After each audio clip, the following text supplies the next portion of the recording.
pero a veces uno puede iniciar, ¿no? Uno puede iniciar una terapia de reanimación hidroelectrolítica mientras el paciente es transferido, ¿no? Y eso va a ayudar mucho para no retrasar el inicio, sobre todo. Pacientes grandes quemados, ¿ok? Muy bien. Vamos a pasar a una segunda clase hoy. Creo que luego de esta clase vamos a hacer el break. Hoy que vamos a calcular de repente a mitad de esta clase hacemos un pequeño break para luego ir haciendo como lo hicimos la semana pasada, ¿vale? Permítanme ubicar la clase un segundo. Vamos a ver.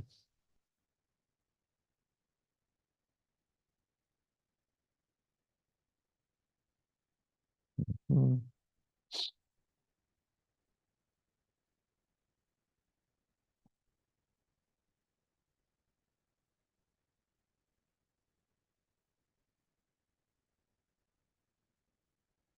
mm, mm.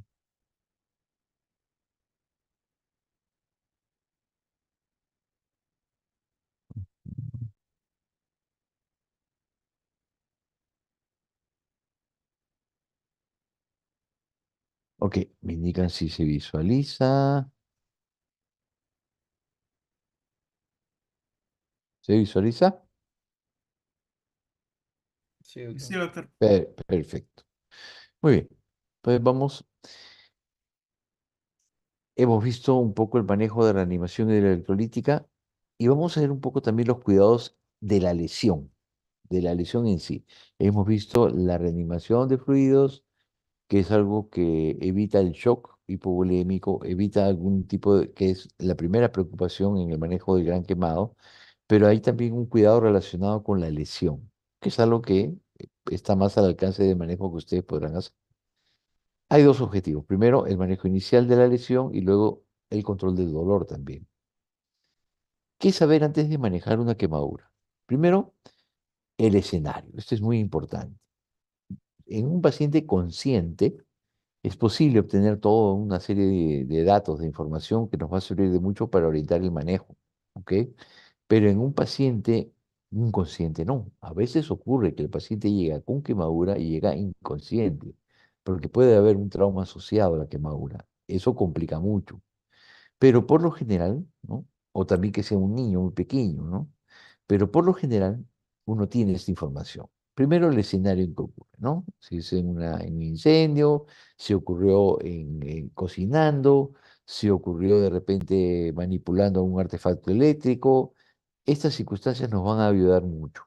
Es el primer punto de partida para manejar la lesión. Segundo, vamos a tener el tiempo de evolución. ¿Cuánto tiempo ha transcurrido? Si esto ocurrió hace 12 horas, 8 horas, ha sido hace una hora, 2 horas, también nos va a ayudar para ver lo que observamos, en qué proceso se encuentra, en qué etapa de evolución se encuentra. ¿Cuál ha sido el agente causal y el mecanismo también? Fue agua caliente, ¿no? La edad y sexo del paciente también es importante. El tema de la edad ya hemos mencionado. Las quemaduras en ancianos tienen una evolución diferente de las quemaduras en niños. Entonces, es un factor también a considerar. Factores como el peso y el estado nutricional también, para ver la capacidad de respuesta del individuo. Comorbilidades, puede haber diabetes, puede haber problemas renales, puede haber problemas cardíacos asociados que son importantes de ser tomados en cuenta. El estado de conciencia, que también, como hemos dicho, a veces llega con un trauma asociado, lo cual complica un poco la evolución. La extensión y la profundidad, que son cosas que nosotros vamos a ir valorando. ¿Dónde están localizados? No es lo mismo una quemadura en el pecho que una quemadura en la mano. Las quemaduras de la mano son de manejo particular por el impacto funcional que generan. Asimismo, las lesiones concomitantes. En relación al escenario puede ser un espacio abierto o cerrado. Ya podríamos en un espacio cerrado pensar la posibilidad de que se asocie una lesión de vía inhalatoria, de vía aérea. Tiempo de evolución, eso va a ver las características propias de la quemadura. Agente causal, escaldadura, fuego, eléctrica. Y el mecanismo, fue una explosión, fue una autoagresión, presencia de acelerantes, ¿no? Edad y sexo, como dijimos, peor pronóstico en los extremos, en niños y en ancianos. El grosor de la piel también es menor en mujeres. Hay comorbilidades importantes, que ya las he mencionado, y el estado de conciencia también. A veces se produce que la persona está en estado de ebriedad, por ejemplo, ¿no? Entonces, eso también complica porque se pueden hacer más graves. La persona está en inconsciencia y la quemadura puede hacerse más profunda. Además, la información que necesitamos no puede ser provista. Algunas zonas especiales que debemos tomar en cuenta en las quemaduras, que no es lo mismo, ¿no? Cara o cuello, definitivamente. Las secuelas estéticas llegan a tener una gran consideración. Genitales y periné también. Pliegues articulares porque se producen ahí adherencias y afecciones de tipo funcional. Manos y o pies, ¿no? Y también mamas o axila. Estas son áreas críticas que tenemos que tener en cuenta porque el impacto funcional es importante. Hay una regla que conocemos todo, que es de manejo inicial de cualquier trauma, que es el ABCDEF, ¿no? Este es un acrónimo que si lo vemos en inglés, A es airway, vía aérea, B es breathing, respiración, C circulation, circulación, D disability, E exposure, F es fluids. A, que es el mantenimiento de vías aéreas, ¿no? Hay que a veces colocar un collarín con que controlar la columna cervical, la respiración, importante, circulación con control de hemorragias, la C, la disability es la discapacidad del estado neurológico del paciente, la exposición y control del medio ambiente también, y luego F, la reanimación hidroelectrolítica con fluido proporcional al tamaño de la quemadura, tal como lo hemos mencionado anteriormente, ¿no? Acá en el monitoreo, esto es un gráfico secuencial muy ilustrativo. Podemos ver la frecuencia cardíaca, presión arterial, saturación de oxígeno, temperatura corporal, diuresis. Esto genera en sí un ciclo, ¿no? Correlativo de eventos que deben ser monitorizados. Y hemos dado unas pautas, unos slides anteriores, donde hemos podido mostrarles la primera clase cómo hay pautas que permiten monitorizar, valorar la condición de la persona durante esta etapa crítica inicial. ¿Qué complicaciones se pueden observar con frecuencia? Primero, la hipotermia. Luego, el shock hipovolémico, en el cual también puede observarse que la congestión cardiopulmonar cuando hay un mal manejo de hidratación, la profundización de las quemaduras, la dificultad de instalación de accesos vasculares y elementos invasivos, a veces, como digo, las venas de donde uno puede tener acceso a una vía periférica están comprometidas, o también el riesgo de una sobreinfección, ¿no? Todos estos son complicaciones posibles en las cuales uno tiene que pensar en estos pacientes. Hay que considerar manejo hemodinámico y ventilatorio, manejo analgésico, cálculo de la extensión y profundidad, que tiene que ver con el manejo hidroelectrolítico, el control de la temperatura, ¿no? Debridamiento y aseo, manejo de las lesiones, oportunidad quirúrgica y selección de apósitos y coberturas. En relación al manejo inicial, podemos decir que hay una disminución de la profundidad y amplitud de la quemadura, agua fría los primeros 30 minutos de producida la quemadura. Este simple manejo inicial, como ustedes lo pueden ver aquí, tiene un gran impacto en el pronóstico de la lesión, ¿no? Que permite disminuir la profundidad y la amplitud de la misma, ¿no? Muy importante, ¿no? Agua fría los primeros 30 minutos. Antes se decía, no, que hay que poner tomate, que hay que poner, bueno, una serie de cosas que se usaban en casa en las quemaduras, ¿no? Y no, simplemente a veces esto lo que hace es complicarla. Básicamente es agua fría y aplicada durante 30 minutos. En el control de la infección, acá nosotros tenemos un tema importante, ¿no? Cuando son quemaduras más superficiales, como las que vimos en la clase anterior, el miércoles pasado, En realidad no hay necesidad de hacer algún tipo de debridamiento o retiro de tejido desvitalizado. Pero cuando las quemaduras son de tercer grado, ya nosotros vamos a encontrar que ese tejido que se encuentra desvitalizado, muerto en otras palabras, es un tejido que va a favorecer la infección. De ahí que es necesario que se realice un desbridamiento temprano, un retiro del material necrótico. Eso se llama una escarectomía, que ahí hay posiciones diferentes. Algunos realizan las escarectomías de mejor forma secuencial, otros hacen escarectomías más agresivas, precoces, que permiten que se controle más rápidamente la invasión bacteriana, ¿no? Y curaciones periódicas. Esto sigue siendo un poco un tema de debate, ¿no? En realidad es importante que se tome en cuenta una posibilidad, una vez que se ha pasado de la reanimación hidroelectrolítica, poder pasar al control del tejido desvitalizado, ¿no? Que nosotros observamos en la infección local, podemos ver signos, ¿no? De eritema perinesional, aumento de dolor, exudado pus, hinchazón, fiebre, aumento de temperatura local, linfangitis, adenopatías, irritabilidad en niños. Algunos signos que nos pueden sugerir la presencia de infección. En relación al manejo, básicamente limpieza con suero salino, antibióticos tópicos y antibióticos orales, ¿no?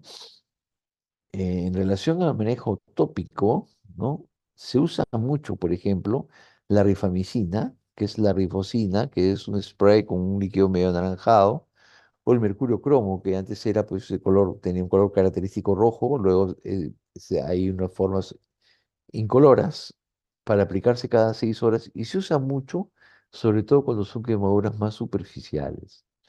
Pero cuando hablamos de quemaduras donde hay un espesor total, donde la piel se ha comprometido en su totalidad y se forma una escara, debemos nosotros recordar que la infección no se va a desarrollar sobre la escara, porque ahí no hay, es un medio muy hostil para la bacteria. La bacteria se va a desarrollar debajo de la escara, en el plano subescara.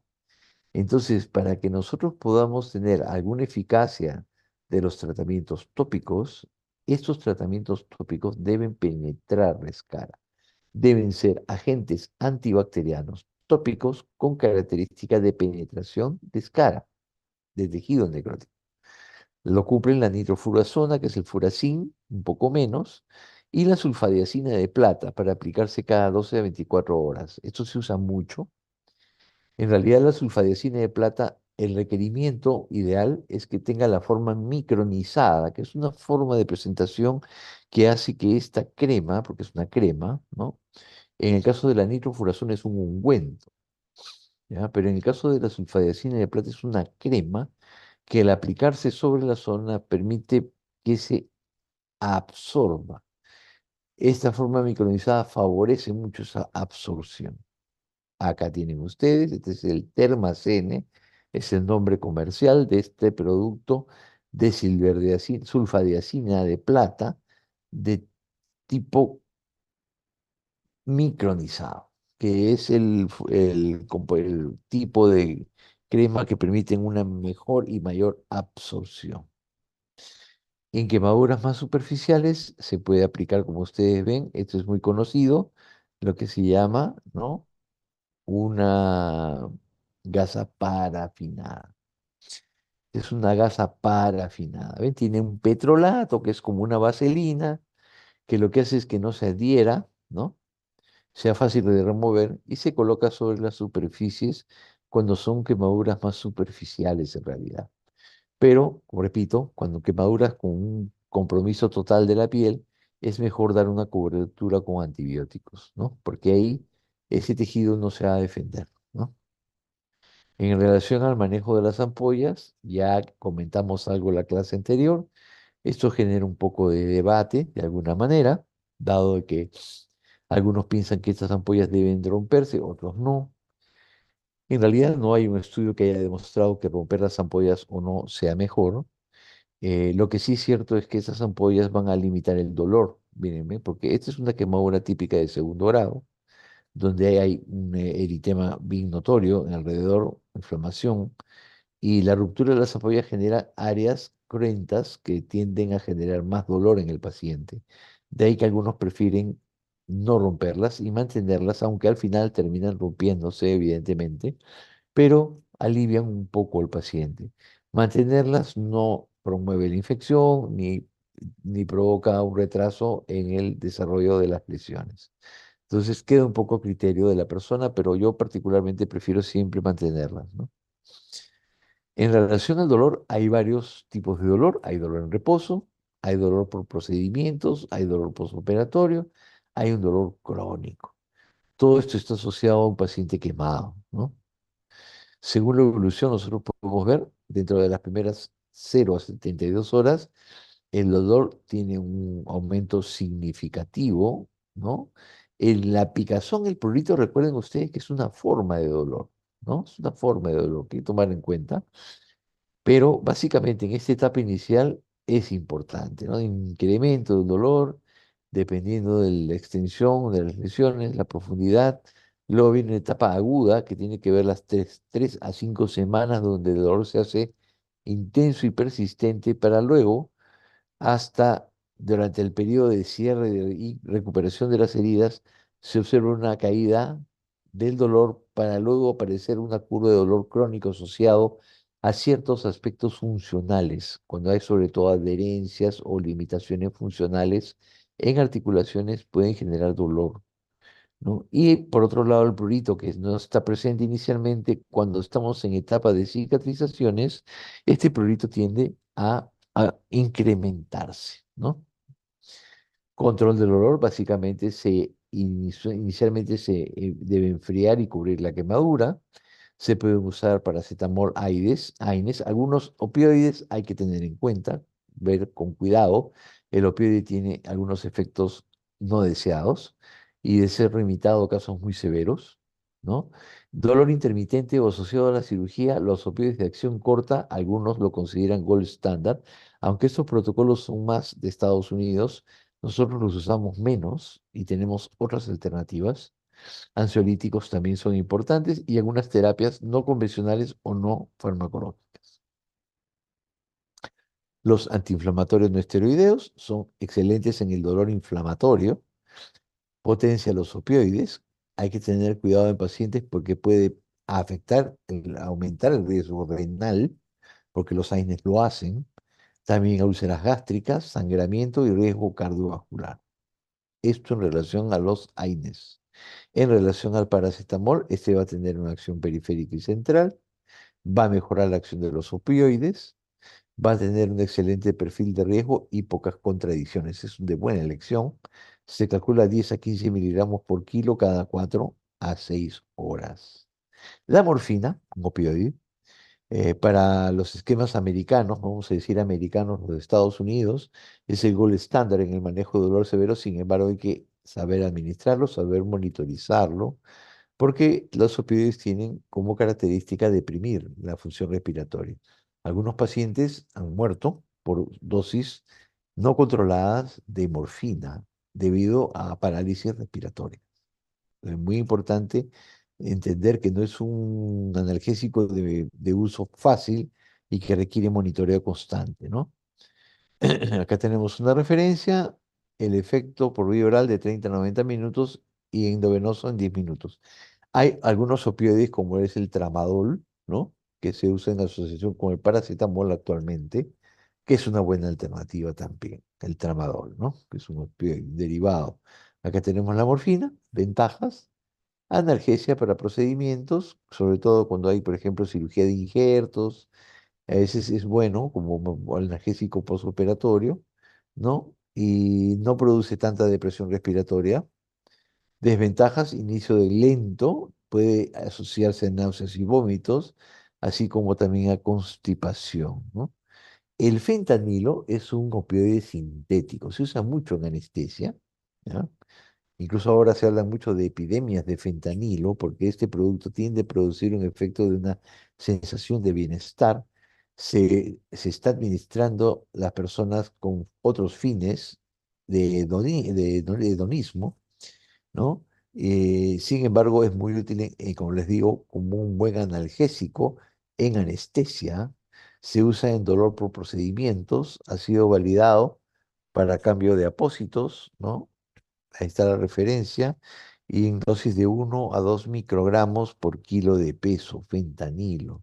El tramadol, ya lo mencioné, es un opioide sintético, un derivado, inhibe la recaptación de serotonina, favorece el sistema inhibitorio descendente y también produce inhibición de la recaptación de noradrenalina como mecanismos de acción de este fármaco que actualmente se utiliza en asociación con paracetamol, ¿no? Con acetaminofén. Algunos antiperalgésicos también, la ketamina, se usa mucho en niños, se usa, por ejemplo, cuando se hacen las curaciones en quemaduras. Recuerdo mucho yo durante mis rotaciones, se usaba mucho en niños. Gabapentanoides, dexmedetomidina, la metodimidina es un fármaco que ayuda mucho en combinación con los fármacos anteriores al control de la ansiedad y del dolor, ¿no? Acá tenemos a la ketamina que hemos mencionado, que produce una reducción de la sensibilización central, revierte la tolerancia a los opioides cuando se ha producido y también reduce la hiperalgesia, ¿no? Ketamina, ¿no? Acá, este es un artículo interesante, 2006, dice que la ketamina debería ser la primera elección para anestesia en pacientes quemados. ¿Qué dice este artículo? Este artículo menciona, dice, es el agente anestésico de elección en procedimientos como cambio de apósitos, como mencioné, debridamientos e injertos de piel. Tiene gran margen de seguridad, es un excelente analgésico en pacientes quemados y las propiedades citadas de la ketamina son tan útiles, su uso debería aumentar en el futuro, como una recomendación. La es difícil decirlo, ¿no? Dexmedetomidina produce sedación y analgésica con mínima depresión, a diferencia de los opioides. Es un selectivo alfa-agonista, dosis de 0,2 a 0,7 microgramos por kilo por hora. Produce fácil reversión de la sedación, analgesia y la estabilidad cardiorrespiratoria. En relación al control del dolor, tenemos los anestésicos. La crema EMLA es una crema, EMLA significa Euthetic Mixture Local Anesthetics. Es una mezcla de silocaína y prilocaína. Y se creó este fármaco para provocar una anestesia tópica en la piel, pero su eficacia no es tan buena, pero es una alternativa, ¿no? La infusión de lidocaína también, los bloqueos periféricos, bloqueos peridurales, también son elementos dentro del arsenal de control del dolor que nosotros por los cuales podemos recurrir, ¿no? Finalmente, podemos decir en relación al dolor que el manejo actual está relacionado a un esquema multimodal, donde se combinan diferentes formas, los opioides, los anestésicos locales, ¿no? El uso de drogas antiinflamatorias, los cuales actúan a diferente nivel, ¿no? El opioide y los agonistas alfa, como la dexmedetomidina, actúan a nivel central, los anestésicos locales, los opioides y el mismo agonista también a nivel medular. Y en la parte periférica van a actuar los anestésicos locales y las drogas antiinflamatorias. La combinación de ellos lo que hacen es producir lo que se llama una analgesia multimodal, lo cual permite reducir las complicaciones de los tratamientos. Muy importante vigilar trastornos asociados como puede ser estrés, depresión, trastornos de sueño que parecerían secundarios pero son muy relevantes dentro de la rehabilitación del paciente. Muy bien, muy bien. Espero que esto haya sido muy interesante para ustedes. Tema de manejo de lesiones y dolor en el paciente quemado. Antes de pasar al break, damos unos minutos para preguntas, comentarios, por favor. Quedo atento a ustedes.